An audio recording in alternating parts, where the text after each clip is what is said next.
नमस्कार, मैं हूं कुमार गजेंद्र। जनपद ऑन द स्पॉट में आपका स्वागत है।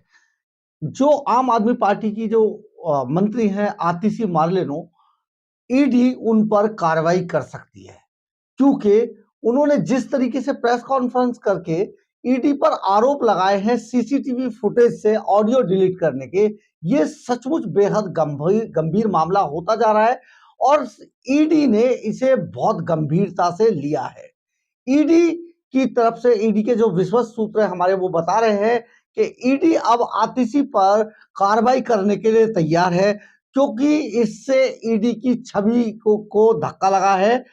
जिस तरीके से आतिशी मार्लिनो ने ये सवाल उठाया है, ये कहा है कि उन्होंने ऑडियो डिलीट कर दिए हैं, क्योंकि आपको याद होगा कि संजय सिंह ने भी 2 दिन पहले जेल से राउजेवेन्यू कोर्ट आने के दौरान, जब वो जेल किसी की गाड़ी से उतर के जा रहे थे, तो उन्होंने भी चिल्ला चिल्ला कर ये कहा था कि ईडी ने ऑडियो डिलीट कर दिए हैं सीसीटीवी फुटेज से। तो ये इसके बाद आतिशी मार्लिनो ने बाकायदा प्रेस कॉन्फ्रेंस करके आरोप लगा दिए कि ईडी ने जो पूछताछ के जो बयान लिए थे, जिन बयानों को और पूछताछ जो की गई थी आरोपियों से और गवाहों से, उनके जो सीसीटीवी फुटेज थे उनसे ऑडियो डिलीट कर दिया।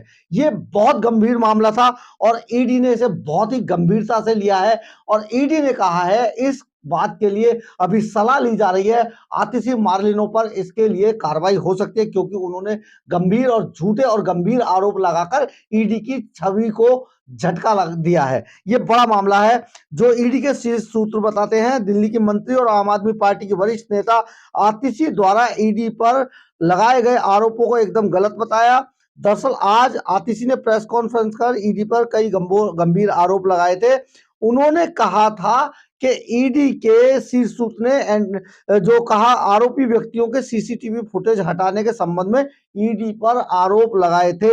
आरोप पूरी तरीके से झूठे पाए गए और इनमें ईडी ने कहा है कि ये सभी आरोप बहुत ही दुर्भावनापूर्ण है और सभी जिन लोगों के बयान लिए गए थे, सीसीटीवी फुटेज निगरानी के तहत दर्ज किए गए थे उनके बयान, और ट्रायल कोर्ट को ये फुटेज उपलब्ध कराए गए हैं। इस बात को गंभीरता से जरा गौर से सुनिए कि जो ट्रायल कोर्ट में जो केसेस चल रहे हैं, जो इनके बयान लिए गए थे, जो भी गवाहों के या जो अक्यूज थे उनके, वो सभी ट्रायल कोर्ट को उपलब्ध कराए गए हैं और उसमें ऐसा कुछ नहीं है। हालांकि सीसीटीवी फुटेज को केवल वीडियो फॉर्मेट में रिकॉर्ड किया गया था, क्योंकि तत्कालीन उपलब्ध सीसीटीवी सिस्टम में ऑडियो रिकॉर्ड करने की सुविधा नहीं थी।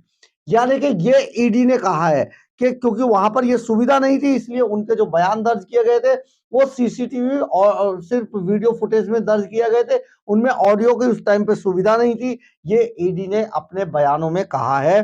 सूत्रों ने ईडी के अधिकारियों द्वारा कभी भी कोई ऑडियो रिकॉर्डिंग नहीं हटाई गई है। जो संजय सिंह और आतिशी आरोप लगा रहे हैं, ईडी के पहले के सीसीटीवी सिस्टम में ऑडियो सुविधा उपलब्ध नहीं थी। ईडी ने पेशेवर तरीके से कार्रवाई में सैकड़ों बयान दर्ज किए हैं, सैकड़ों नेताओं आरोपियों के। आप नेता ने अपने खिलाफ लगे आरोपों से ध्यान हटाने के लिए रोजाना आधारहीन आरोप लगा रहे हैं आपके नेता, ये भी कहा है ईडी ने।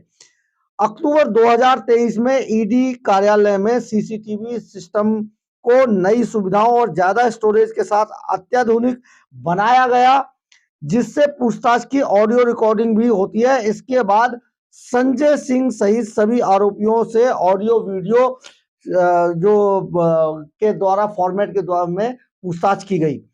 आतिशी मार्लिनो के झूठे और निराधार आरोप हैं ये, और इन पर कार्रवाई करने के लिए अब ईडी जो है तैयार है, कानूनी कार्रवाई करने की तैयारी कर रही है। आतिशी ने जो आरोप लगाए हैं वो बहुत ज्यादा गंभीर है। बाकायदा प्रेस कॉन्फ्रेंस करके जिस तरीके से उन्होंने कहा, तो हम आपको ये भी बता देते हैं कि आतिशी ने जांच की प्रक्रिया पर, ईडी की जांच की प्रक्रिया पर सवाल उठाते हुए कहा कि सुप्रीम कोर्ट के 2020 के एक आदेश के तहत किसी भी जांच एजेंसी को इंटेरोगेशन सीसीटीवी कैमरा में करनी होती है, ये ईडी पर भी लागू होता है। उन्होंने कहा कि हर आरोपी विटनेस का अधिकार है कि उनको सीसीटीवी फुटेज मुहैया कराए जाए और ऑडियो मिले। एक आरोपी ने वीडियो मांगा था तो उसे ऑडियो डिलीट करके दिया गया। आतिशी ने आरोप लगाते हुए कहा कि जिसमें जिसमें सबूत है उसे डिलीट क्यों किया गया। आम आदमी पार्टी के पास विश्वसनीय सूत्रों से खबर है कि शराब नीति की जांच से जुड़े सभी पूछताछ के ऑडियो सबूतों को नष्ट कर दिया, डिलीट कर दिया गया।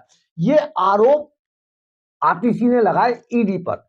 ईडी अब इन आरोपों से इनकार कर रही है और ईडी ने बहुत स्पष्ट रूप में कहा है कि हम लीगल ओपिनियन ले रहे हैं और बहुत जल्दी आतिशी पर इस मामले में कार्रवाई की जाएगी कि आखिर आतिशी ने ये सारी बातें, ये आरोप क्यों लगाए। उसमें एक पुख्ता बात जो ईडी की तरफ से कही जा रही है वो ये कही जा रही है कि जितने भी इसमें जो बयान दर्ज किए गए थे, चाहे वो सीसीटीवी फुटेज, सीसीटीवी के फॉर्मेट में थे या ऑडियो में थे या वीडियो में थे, वो जो भी थी वो सारी चीजें जो जो अदालत है, जो संबंधित अदालत है, उनको ये सारे जो सबूत है, ये सारी चीजें फॉर्मेट में, जो एक उनका फॉर्मेट है उसमें बाकायदा उपलब्ध कराई गई हैं। इसका मतलब ये होता है कि उनमें ईडी किसी भी तरीके की हेरा फेरी नहीं कर सकती। और आपको हम ये भी बता देते हैं, जब कोई अदालत जब किसी सबूत को, किसी विटनेस के गवाहों को, किसी फाइल को रिसीव करती है तो बाकायदा उसके एक एक पन्ने को बाकायदा उसको देख लिया जाता है, उन सारी चीजों को चेक कर लिया जाता है। इसका मतलब ये हुआ कि अगर निचली अदालत में, यानी कि जो राउज एवेन्यू कोर्ट है, वहां पर जहां ईडी ने अपनी ये पूरी फाइल और पूरी जो डिजिटल सबूत है ये सारे उपलब्ध करा चुकी है, पहले ही वहां रख चुकी है, तो फिर उनमें गड़बड़ कैसे हो गई या ये गड़बड़ का आरोप कैसे लगा रहे हैं। ये बहुत बड़ा मामला है, बड़ा गंभीर मामला है। और अब आतिशी मार्लेनो इस पूरे मामले में फंसती जा रही है, जो आम आदमी पार्टी की नंबर 2 नेता है और केजरीवाल के बाद अब उनकी गिनती होती है। बहुत बड़ा मामला है। जरा सोचिए कितने गंभीर आरोप लगाकर ईडी की जांच को भटकाया जा रहा है और जनता की सोच को भटकाने की कोशिश की जा रही है, ताकि लोग ये ना समझे कि ये लोग किस तरीके से भ्रष्टाचारी है। ये बहुत बड़ी बात है, बहुत बड़ा मामला है। किसी जो देश के 75 साल के इतिहास में, 76 साल के इतिहास में ये पहला ऐसा मामला होगा जिसमें एक पार्टी जो भ्रष्टाचार मिटाने आई थी, आज वही भ्रष्टाचार से जूझ रही है, आखंड डूब चुकी है और तरह तरह के झूठ हर रोज बोलने पर उतारू हुए। अगर आपको हमारी खबर अच्छी लगी हो तो आप इसे लाइक, सब्सक्राइब और शेयर जरूर करें। कमेंट्स बॉक्स में अपनी राय जरूर लिखें। हमारे एक दूसरे social media platform podcast with Kumar Gajendra को भी आप देखें। अगर आपको हमारा चैनल अच्छा लगता हो तो आप इसे ज्वाइन भी कर सकते हैं। आप हमारे चैनल की मेंबरशिप भी ले सकते हैं। इसके अलावा अगर आप हमें आर्थिक रूप से मदद करना चाहते हो तो आप हमारे सुपर थैंक्स के बटन को भी दबा सकते हैं। जय हिंद, जय भारत।